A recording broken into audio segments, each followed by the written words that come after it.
Guys, update to my how to plant a fruit tree video.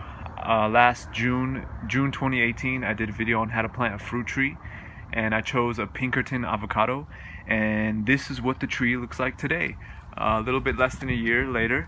And if you guys remember in that video, I cut the tree back severely, heavily, and I painted the trunk white to prevent sunburn.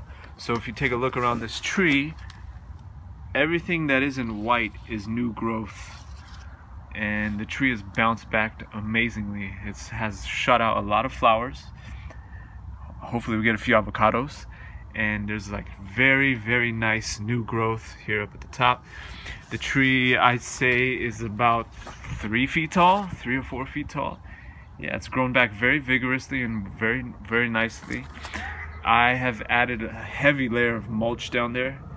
There's about 3 or 4 inches of mulch, and I've noticed that avocados also really like fish fertilizer, so I've given this tree some fish fertilizer, liquid fish fertilizer. It really has reacted well to that, and yeah, this is a great tree. It's a Pinkerton avocado, and the reason why I cut it back, a few reasons. One was I wanted to have low branching so I can access fruit easily, and I can get fruit from arm's length, and I don't have to get a fruit picker or anything like that. I wanted low access to fruit.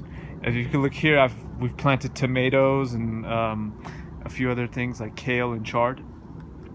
Now, if this tree gets too tall, it'll block out the sun to these tomato plants. So by cutting the tree back, I can control the size and keep the tree small and keep it productive as well.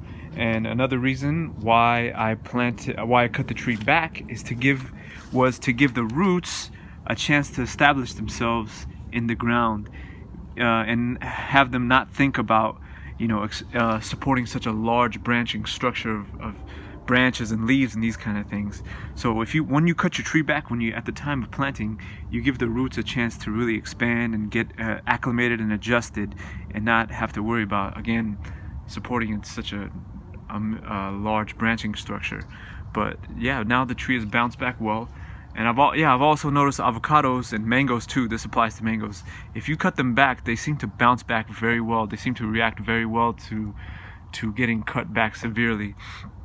So yeah, that's a few suggestions there, and this is the update. I'll keep posting videos as this tree comes along. Pinkerton is very unique in the sense that this has these long flower panicles, whereas other avocado varieties have these short clustered flower panicles, but this Pinkerton is beautiful flower structure too.